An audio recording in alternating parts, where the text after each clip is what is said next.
deal does happen, it will result in the city council having the final say, because at the city council hearing, we were not given time to give our testimony. We were told we were off topic, which was really not the case.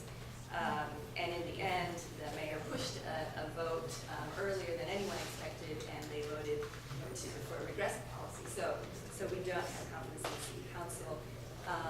And these issues that other folks have raised. So I'm going to spend my 3 minutes as a representative of the group of citizens that are returning from military backgrounds and experiences, but probably more so violent or traumatic than my own. But just going through the 8-week basic training to become a soldier, it changes your very physiological and psychological filter in which you see the world. But I'm very disconcerted by what I've learned about our Portland police, and I started out believing in that they were on our side to protect us, although I understand there's individual misconduct. I'm questioning what their purpose is here. I noticed that there were a lot of cops standing around outside of our GA at Terry's Front Plaza, like 10 over here, 10 over there, like guys hanging out in front of the 7-Eleven. And then on the other side of camp, there were problems with kids I didn't know, with heroin and so forth, and people coming over saying, hey, there's somebody being violent, come over. They're like, yeah, we can't do anything. I was the lady facilitating at the Occupy camp on the day of eviction. I stood in the street with people for 3 hours. We started out at the edge of the square, and we were having a general assembly. The riot cops came, we were pushed into the street. We were in the street for about 45 minutes, then we were pushed back across into Main Street, where we were for another 3 hours. I had repeatedly mic checked that we were peaceful people, because there was so much aggression. There was so much fear that we were going to be assaulted by the cops, and people that day were so upset about the eviction that it was a really tense situation. I wouldn't choose as a human to be in a situation like that. I felt that my life and other people's lives were in serious danger. I want to stress that these are human rights violations. This is what a police state looks like. All right, ladies and gentlemen, I came here tonight because, I served my country as a United States Marine for 8 years, from April 2001 to May of 2009. I've been a part of Occupy Portland since October 6th, and I'm going to be straight honest with the council. What I see is an absolute lack of professionalism. I see untrained police officers. I see police officers who are using their emotions instead of their logical skills. Mind you, I did 4 deployments to Iraq. I've lost 5 friends. I have friends who are walking around without arms, one that's walking around without a leg, and one that killed himself. I know the stresses of combat. I know the stresses that some of these police officers face on a day-to-day level, but I've experienced it on a scale 1,000 times more potent than they ever have. And what I see with these police officers is they are not trained. They're using their emotion. They're not using logic. They're using highly aggressive tactics that will put me in prison if I had used them in Iraq. Something. There were probably 50 to 70 people marching. People were on the sidewalk. It was a small crowd. They were standing in solidarity with people seeking democratic freedoms elsewhere in Egypt and elsewhere abroad. Police officers should not be trying to silence dissent in this country. That is not a public safety issue. That is not within the scope of what they should be doing. That only serves powers that be in the city and in other levels of the government in silencing peaceful, nonviolent dissent in this country. There were cops grabbed people from crosswalk and charged them with violations for crimes, jaywalking and other crimes that are happening probably hundreds, if not thousands of times a day in Portland. All unarmed peaceful march in huge numbers with horses, motorcycles, bikes, and riot gear. The sole purpose of that is to silence public dissent. That is not what police officers in this country should be doing. It's incredible on how the violence that's used on protesters. They come out with guns and weapons, tear gas, shotguns. They they're they're putting this all against people who are protesting political free speech. And the use of horses is just being abused for the animals' sake and the people's sake. These horses trample on people, they crowd up on sidewalks. When the horses come out, it causes chaos. It causes almost riotous conditions. So you have a bunch of people protesting, and then what do? They bring in a bunch of police on horses that charge into the crowds. Firecrackers, bottles get thrown, people punching horses. It's just an overabuse of police force. And using force, they use the batons, they hit people with those batons, people with no weapons. None of us have weapons, we're standing there like this, and the badges are covered up. They're not showing their names. We've had this issue a lot of times. Last night, I was watching live stream, and there was constant cases of people couldn't get badge numbers, couldn't get cops' ID numbers, couldn't find, and when I asked, who's in charge of these guys? Just want to take a minute to just acknowledge we're hearing a lot of stories from folks that have been really out there, really trying to exercise their rights for free political speech out in our communities. Could you please send an email to us at the CRC site Let's put that on Cassandra's chart pack so it'll be more visible.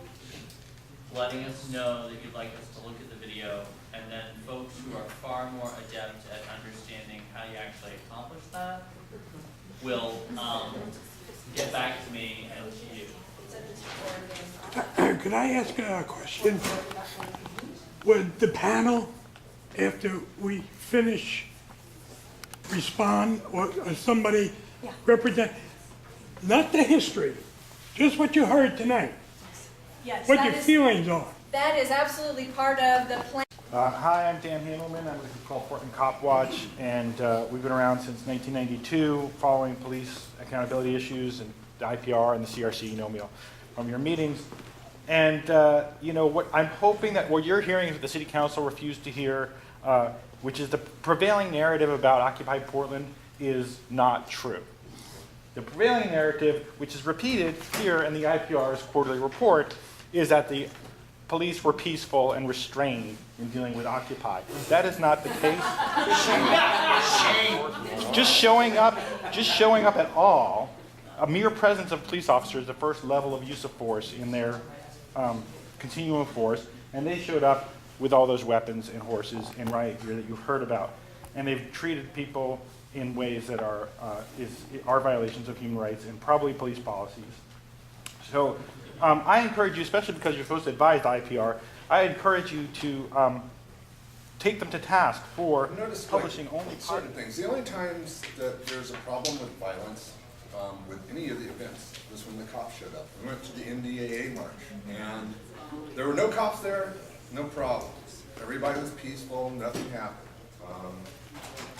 And it just makes me wonder, one of the things seems to be is that the police, and this is true of most paramilitary and military organizations, they're seeing people as us or them. Anybody who's not us is the enemy. I love this town. I have a lot of history in this town. My father's an immigrant, and my mother is home. You know, she was born here, or wherever. Nonetheless, I have a lot of history in this town, and the thing for me that really frustrates me, I think that the committee right here can take action on this. I witnessed this young man get hit the face, and I have a video of the cop. Had nothing, there is no violence towards him.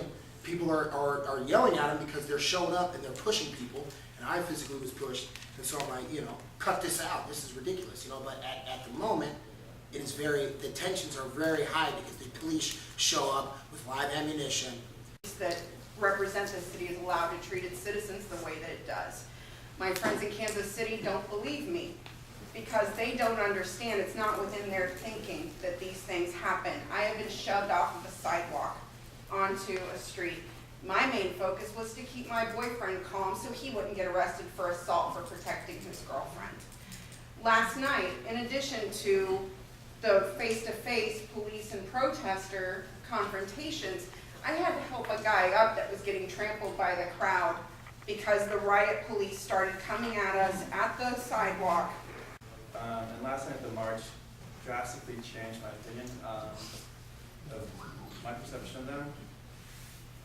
They were completely unprofessional. really military tactics, pushing us around. I've been nudged before, but last night I was physically pushed two-handedly, fell backwards, like full force, fell backwards by Officer Byrne. There's witnesses to that. They corner us, they surround us, they tell us to move, there's nowhere to move, so they push us. It's the opposite of de-escalation, it's escalation. They come, they yell at us to move. Police brutality going on. Definitely, I haven't seen it like this ever. With the horses, with the bikes, the cops on motorcycles, the bike cops using their bikes as weapons. And I think it's kind of funny to some creative ideas with that one. But yeah, I saw a lot of my friends get hurt last night and get cornered out outside of Main Street. And they surrounded everyone and pushed them up against the fence. On the ground, also Allie. I have footage of the family that was shoved up against 24-hour fitness.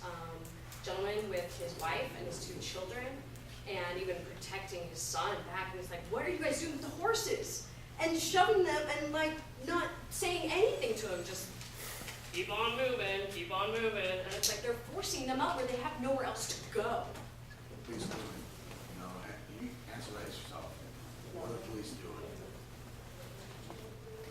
We'll at this point, we'll get Jerry to log the questions and maybe something that you'll choose to answer here in your remarks or just kind of say. In your own head. Yeah, there you go. Do they have a protocol? Answer that in your head. Now here's the big one, all right? This is what's kind of pissing me off, big court, all right? Are the police in this situation using us to refine their tactics?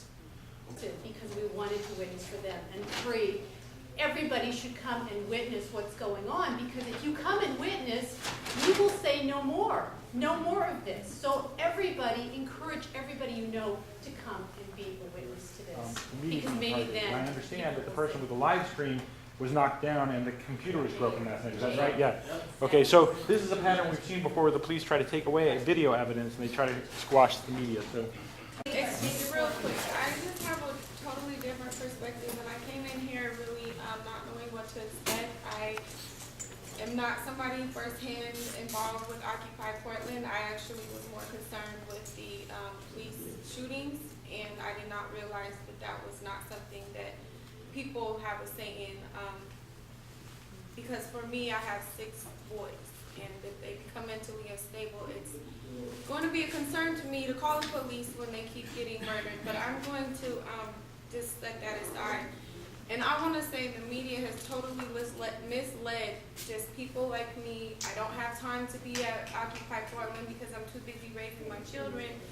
However, when I turn on the news to try to stay involved, it's always mental health issues. It's always the police got hit here, the police got hurt here, and then the drug overdoses. So I want to please ask you to take to Mayor Adams, why don't you invest some of this money that has all these police out here harassing peaceful protesters to take it to mental health counselors and drug and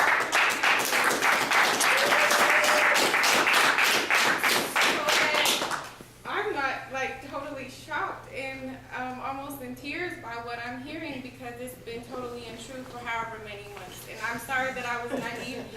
I'm a naive little person in my hermit life, and I'm so sorry for that. And I don't know that I can come witness again. I'm extremely busy. I had to sneak away to get here tonight. However, it's really enlightening to be here amongst everybody and realize that there's a lot to be done. But I just welcome those people out there instead of the police and wish that they would